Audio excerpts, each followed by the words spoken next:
Good morning students. पिछले video के अंदर मैंने आप लोगों को फॉर्म्स ऑफ कम्युनिकेशन के बारे में पढ़ाया था। आज हम लेंगे types of communication. Types of communication को हम विभिन्न रूप में क्लासिफाइड कर सकते हैं। कम्युनिकेशन चैनल्स में भी classified on the following basis in the business concern. समझाने के दृष्टिकोण से अलग अलग प्रकार से हम व्यावसायिक संचार के प्रकार का वर्गीकरण कर रहे हैं। ये वर्गीकरण है on the basis of relation, संबंधों के आधार पर, on the basis of information, सूचनाओं के आधार पर, संदेश के सूचनाओं के आधार पर, on the basis of nature and approach, प्रकृति या अभिगम के आधार पर, on the basis of scope, क्षेत्र के आधार पर, और on the basis of medium, संचार के विभिन्न माध्यमों के आधार पर। इस वीडियो के माध्यम से मैं आप लोगों को on the basis of relation, संबंधों के आधार पर कम्युनिकेशन कितने प्रकार का होता है, इस बात को स्पष्ट करूंगा, इस बात को मैं आपको समझाऊंगा। On the basis of relation, the communication process may be classified into the following parts. First is the formal communication and another is the informal communication. औपचारिक संचार और अनौपचारिक संचार, इन दो भागों में संबंधों के आधार पर हम कम्युनिकेशन को क्लासिफाई कर सकते हैं। पहला आता है फॉर्मल कम्युनिकेशन, औपचारिक संचार। This communication take place among employees while carrying out their duties and responsibilities. The pattern of communication is determined as per the determined processes in the structure of organization. Formal communication takes place when every employee is on a predefined position or status. This communication is between two positions and not between persons. Usually formal communication is in written form. These are communicated through the annual reports, instruction, bulletin of the organizations. Formal communication क्या है? औपचारिक संचार संगठन की संरचनात्मक संरचना के आधार पर, संगठन के स्ट्रक्चर के आधार पर जब सूचनाओं का आदान प्रदान किया जाता है तो ऐसा संचार औपचारिक संचार होता है। जो संगठन स्ट्रक्चर के अंतर्गत, ऑर्गेनाइजेशन स्ट्रक्चर के अंतर्गत स्केलर चेन बनी हुई है, जिस रूप में अधिकार सत्ता ऊपर से नीचे की ओर प्रवाहित हो रही है, उसी अधिकार सत्ता या उसी पद क्रम अनुसार व्यवस्था के अंतर्गत सूचनाओं का आदान प्रदान जब किया जाता है तो ऐसा कम्युनिकेशन औपचारिक संचार के रूप में होता है। इस संचार में कर्मचारियों के मध्य उनके दायित्वों को पूरा करने के लिए समय दिया जाता है। संचार का मार्ग संगठन ढांचे के अनुसार, संगठन की संरचना के अनुसार, निर्धारित प्रक्रिया के अनुसार ही किया जाता है। ये संचार व्यक्तियों के मध्य नहीं होकर उनकी पद स्थिति के मध्य होता है। उनके जो स्केलर चयन है उसके मध्य ये संचार होता है। इसमें व्यक्तियों की संगठन में स्थिति, उनके कर्तव्य, अधिकार तथा उत्तरदायित्व पूर्व में ही तय कर लिए जाते हैं और उसी के अनुरूप यहाँ कम्युनिकेशन किया जाता है। इस चार्ट के माध्यम से इस बात को एक्सप्लेन किया गया है। देखिए यहाँ फॉर्मल कम्युनिकेशन नेटवर्क, ये एक जो चार्ट है इसमें मैनेजिंग डायरेक्टर इंस्ट्रक्शन दे रहा है डायरेक्टर मार्केटिंग को, या डायरेक्टर फाइनेंस को, या डायरेक्टर प्रोडक्शन को, या डायरेक्टर रिसर्च एंड डेवलपमेंट को। डायरेक्टर मार्केटिंग के द्वारा जो इन्फॉर्मेशन का फ्लो ऊपर से नीचे की ओर जा रहा है, वो जा रहा है मैनेजर सेल्स को, मैनेजर एडवर्टाइजिंग को। मैनेजर एडवर्टाइजिंग प्रोजेक्ट अधीक्षक को सूचनाएं संप्रेषित कर रहा है और प्रोजेक्ट अधीक्षक उसके अधीन काम करने वाले एम्प्लॉय को विभिन्न प्रकार की सूचनाएं प्रवाहित कर रहा है। तो इस रूप में सूचनाओं का फ्लो, सूचनाएं इस रूप में ऊपर से नीचे की ओर या नीचे से ऊपर की ओर सूचनाओं का आदान प्रदान किया जाता है। ये पूर्णतः आधिकारिक संचार होता है और इसके अंतर्गत जैसा कि मैंने अभी आप लोगों को स्पष्ट किया कि यहाँ पर संबंधों के आधार पर संचार नहीं हो रहा है, अपितु पद क्रमानुसार व्यवस्था के अनुरूप संचार किया जाता है। इसलिए इस संचार की जो प्रमुख विशेषताएं यहाँ पर मैं एक्सप्लेन करना चाहूँगा। Formal message is mostly in written form. Normally जो औपचारिक संचार किया जाता है वो औपचारिक संचार लिखित के अंतर्गत किया जाता है। Only prescribed and predetermined information are exchange in the communication. जो पहले से प्री डिसाइडेड है, प्री डिटरमाइंड है, और जिस सूचना को वी वांट टू कम्युनिकेट, अधिकतर तो सोची समझी जो सूचना है जिसको हम कम्युनिकेट करना चाहते हैं, उसी का संचार इस माध्यम से किया जाता है। Organisational hierarchy system is followed, that is upward, downward और diagonal, from up to down या डाउन टू अप। जो हमारा हायरार्की सिस्टम है ऊपर से नीचे की ओर या नीचे से ऊपर की ओर, उसमें सूचनाएं संप्रेषित की जाती है। The subject matter chain of the and chain of command and authority ETC are also predetermined in the communication. जो संचार की विषय सामग्री है या संचार की पद्धति श्रृंखला है या सामयिकता, सभी पहले से प्री डिटरमाइंड होती है।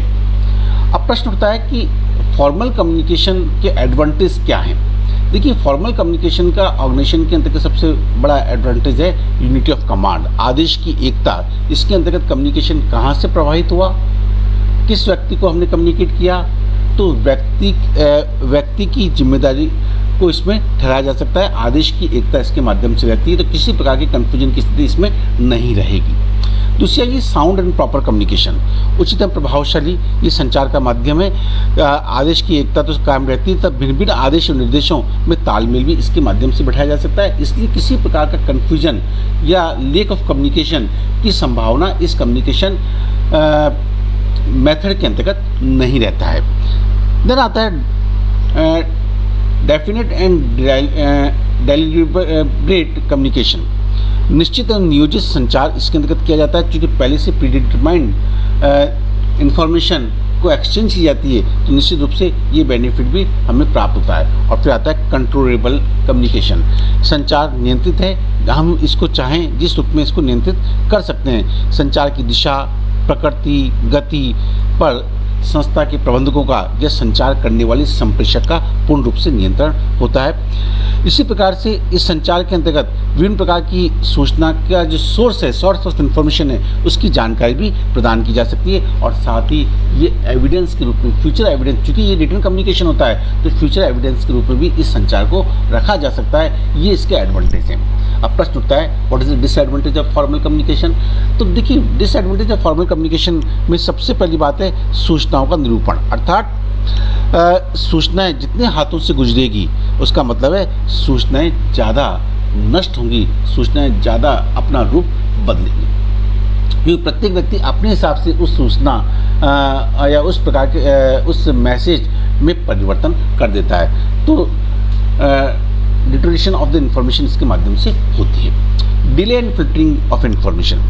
दूसरी जो महत्वपूर्ण बात आती है कि इस कम्युनिकेशन के अंतर्गत सूचना के प्रवाह में देर होती है, और साथ में सूचनाओं के अंतर्गत कई बार फिल्टरिंग हो जाती है, छीजत हो जाती है, अर्थात कुछ सूचनाएं हटा ली जाती हैं, तो वो भी जो सूचना का हमारा कम्युनिकेशन करने का जो हमारा ऑब्जेक्ट है वो फुलफिल नहीं हो पाता है। ये इसका दूसरा ड्रॉबैक कहा जा सकता है। देन फिर बात आई है फॉर्मल एक्शन।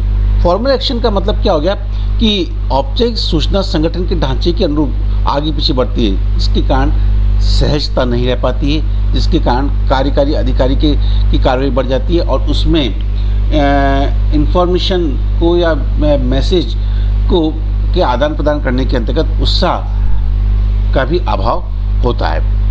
ये पूर्ण रूप से दफ्तरशाही को बढ़ावा देती है, और ये देरी की संभावना को भी इससे वृद्धि होती है।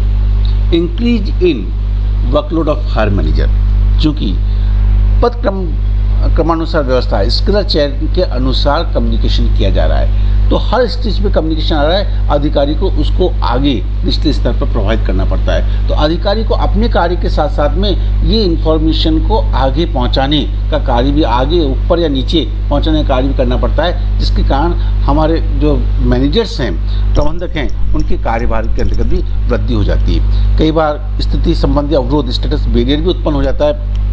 प्रेषक और प्रेषित के मध्य क्या अगर संबंध खराब हैं, तो ऐसी कंडीशन के अंतर्गत संदेश का अर्थ भी प्रभावित होने की संभावना रहती है, और ये पद्धति कॉस्टली है, क्योंकि ये डिले करती है, टाइम लेती है, और चूँकि पूर्ण रूप से लगभग रूप में ये रिटर्न कम्युनिकेशन पे ही आधारित होती है, तो ये पद्धति कॉस्टली भी कही जा सकती है। दूसरे प्रभाव के आधार पे जो संचार होता है, that is a informal communication, अनौपचारिक संचार। औपचारिक संचार के अंतर्गत औपचारिक संचार पूर्ण रूप से आधिकारिक संचार है, और इनफॉर्मल कम्युनिकेशन जो पूर्ण रूप से संबंधों पर आधारित है, जो आधिकारिक नहीं है। इसके अंतर्गत जो संचार किया जाता है वो व्यक्तिगत संबंधों, मैं इसको एक्सप्लेन कर देता हूँ। देखिए, when the sender and the receiver are related to each in informal way, then the exchange of message, information, feelings, jokes, rumor, clarification and forecasting among them is called informal communication. It is quite reserved of formal communication. It is not necessary that such communication should be in written form.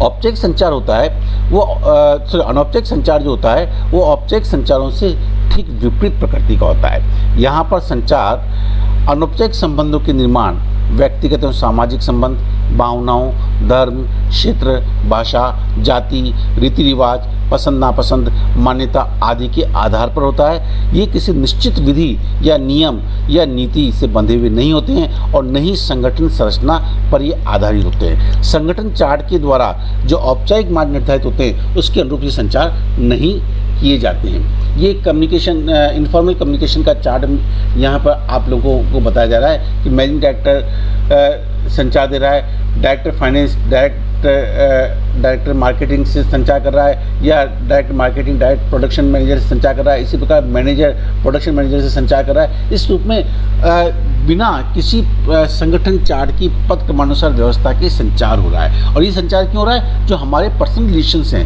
अब personal relation कैसे बन रहे हैं? जाति के आधार पर बन सकता है, धर्म के आधार पर बन सकता है, हमारे संबंधों के आधार पर बन सकता है। ये पर्सनल रिलेशन हो सकते हैं, भावनाओं के आधार पर ये हो सकते हैं, रीति रिवाज के आधार पर हो सकते हैं। उनके आधार पर ये सूचनाएं संप्रेषित होती है। इस प्रकार के संचार में संगठन में अनौपचारिक संबंधों का निर्माण स्वतः ही होता है, जो आपसी व्यक्तिगत संबंधों और सामाजिक संबंधों के साथ बनते भी हैं और बिगड़ते भी हैं। जब संवाददाता और संवाद प्राप्तकर्ता के मध्य औपचारिक संबंध होते हैं, अनौपचारिक संबंध होते हैं, तब उनके मध्य संवाद, सूचनाओं, भावनाओं, अफवाहों, स्पष्टीकरण, भविष्यवाणियों का आदान प्रदान होता रहता है। इसे ही अनौपचारिक संचार कहते हैं। अनौपचारिक संचार में शरीर के अनेक अंगों, मतलब नॉन वर्बल कम्युनिकेशन, अशाब्दिक संचार का भी इसके अंतर्गत प्रयोग किया जाता है, जिससे संचार और ज़्यादा इफेक्टिव हो जाता है। अनौपचारिक संचार की विशेषता क्या है? This system is usually the exchange of verbal talks in which the sender and receiver face each other personally. Normally ये verbal talks के आधार पे मौखिक रूप में आमने सामने बैठ के सूचना इसके अंतर्गत संप्रेषित की जाती है। ये प्राय रिटर्न फॉर्म के अंतर्गत नहीं होता है। सेंडर और रिसीवर दोनों का आमने सामने बैठ के ये सूचनाएं एक्सचेंज करते हैं। This consists the rumors and the misconceptions. इस संचार के अंतर्गत अफवाहें और गलतफहमी का सरोबार रहता है, अर्थात अफवाहें और गलतफहमी भी इस संचार के माध्यम से बढ़ने की संभावना बनती है। It spread among the people like wild fire. इसको कहते हैं जंगल की आग। ऐसा संचार बहुत तेज़ी से फैलता है। जिस प्रकार जंगल की आग बहुत तेज़ी से फैलती है, इसी प्रकार से ये संचार भी बहुत तेज़ी से फैलता है, और इसलिए ये फास्ट कम्युनिकेशन का एक रूप कहा जा सकता है। This follow no set pattern, rather the news passes through different way. इस संचार के अंतर्गत कोई सेट पैटर्न नहीं है, और कोई अलग से इसका मेथड इस संचार के अंतर्गत नहीं होता। ये टेढ़े मेढ़े रास्तों से गुजरता है, क्योंकि संबंधों की निकटता और संपर्कों की मौजूदगी के आधार पर इस प्रकार का संचार किया जाता है। अब आता है एडवांटेज ऑफ इनफॉर्मल कम्युनिकेशन। देखिए, यहाँ पर एक बात मैं और स्पष्ट करना चाहता हूँ। इनफॉर्मल कम्युनिकेशन को हम ग्रेफाइन के नाम से पुकारते हैं। ग्रेफाइन मतलब अंगूरी लता। जिस प्रकार से अंगूर की बेल होती है जो विभिन्न रूप में फैलती है, उसी प्रकार से यहाँ पर संचार फैलता है। इसीलिए इनफॉर्मल कम्युनिकेशन को हम ग्रेफाइन के नाम से पुकारते हैं। मैं अगली स्लाइड के अंतर्गत आप लोगों को ग्रेफाइन के बारे में भी एक्सप्लेन विस्तार से करूँगा कि ग्रेफाइन कितने प्रकार की होती है, किस रूप में संचार होता है। वो ग्रेफाइन भी इनफॉर्मल कम्युनिकेशन ही है। फास्ट, देखिए एडवांटेज के अंतर्गत बात आती है फास्ट एंड फ्लेक्सिबल कम्युनिकेशन। ये कम्युनिकेशन संचार का सबसे तेज और लचीला रूप है, जिसको हम जिस रूप में चाहें परिवर्तन कर सकते हैं और हम फटाफट संबंधों के आधार पर हम इस संचार को फटाफट फैला सकते हैं, पहुंचा सकते हैं। इसलिए इसको हम कहते हैं जंगल की आग के रूप में ये संचार प्रभावित होता है। फास्ट फीडबैक, इस संचार के अंतर्गत प्राय सेंडर और रिसीवर प्राय आमने सामने होते हैं। प्राय ये वर्बल कम्युनिकेशन के रूप में होता है और साथ में इस वर्बल कम्युनिकेशन के साथ साथ में we are using non verbal communication, हम अशाब्दिक संचार को भी प्रयोग करते हैं। इसमें body language, gesture, posture, colour, proxemics, para language, इन सभी प्रकार के हम नॉन वर्बल कम्युनिकेशन को भी इसके अंदर यूज करते हैं, जिससे कि संचार की इफेक्टिवनेस बढ़े। इसलिए इस संचार के अंतर्गत फीडबैक भी बहुत तेज़ी से प्राप्त होता है। इस संचार के माध्यम से म्यूचुअल कॉर्पोरेशन अर्थात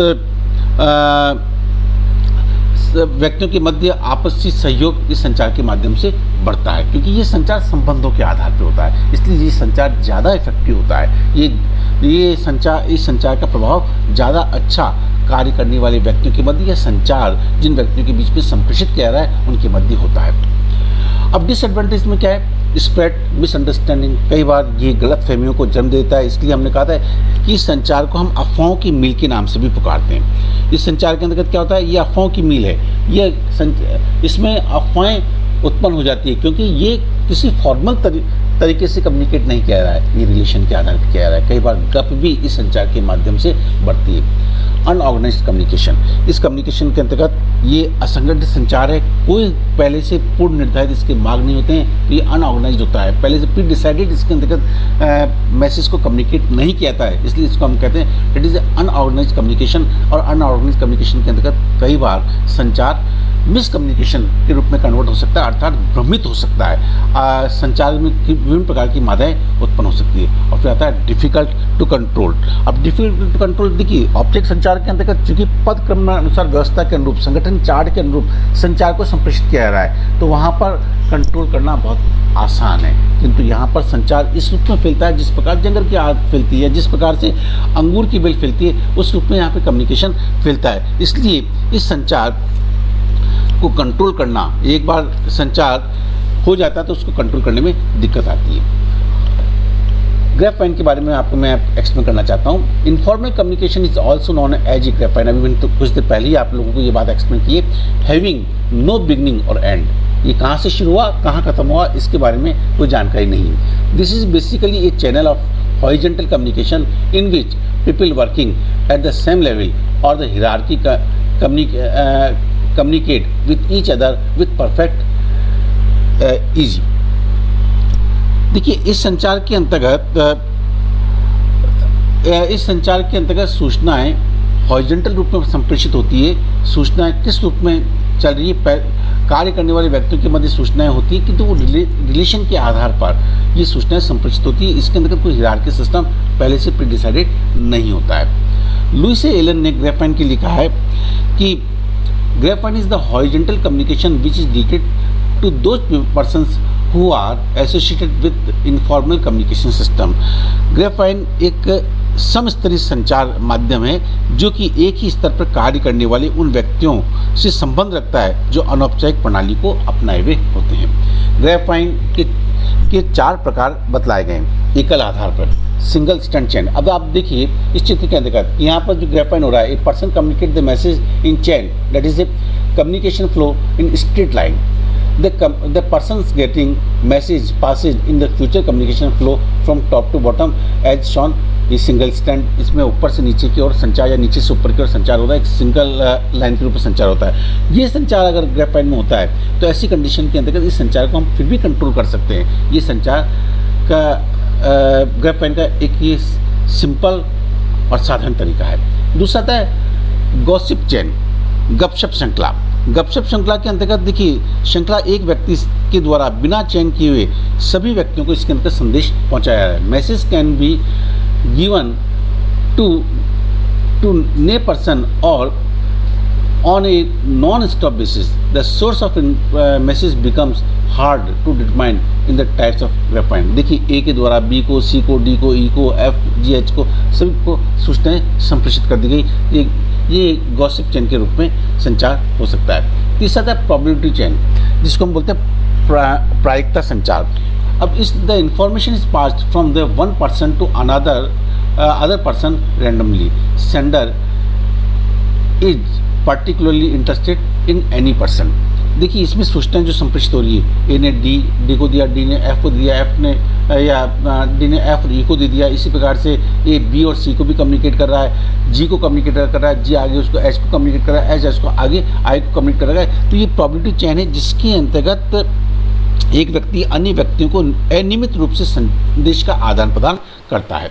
नेक्स्ट पॉइंट जो हमारा आता है that is a cluster chain. देखो information is communicated to those on whom sender has got faith, या that is information is passed only to the selected persons, they to pass further to their selected ones। इस संचार के अंतर्गत जिसको हम गुच्छा श्रृंखला के नाम से पुकारते हैं, इसमें सेलेक्टेड पर्सन्स को संचार करते हैं और वो व्यक्ति भी आगे अपने सेलेक्टेड व्यक्तियों को जिनके साथ में उनके अपने पर्सनल रिलेशंस हैं उनको संचार उनके द्वारा किया जाता है। ये था अपना ग्राफाइन इनफॉर्मल कम्युनिकेशन। नेक्स्ट जो संचार के विभिन्न प्रकार के बेसिस हैं जिसके बारे में मैंने मेरी पहली स्लाइड के अंतर्गत आप लोगों को बताया था, अगली वीडियो के अंतर्गत मैं आपको इसे शेयर करूंगा। Thank you.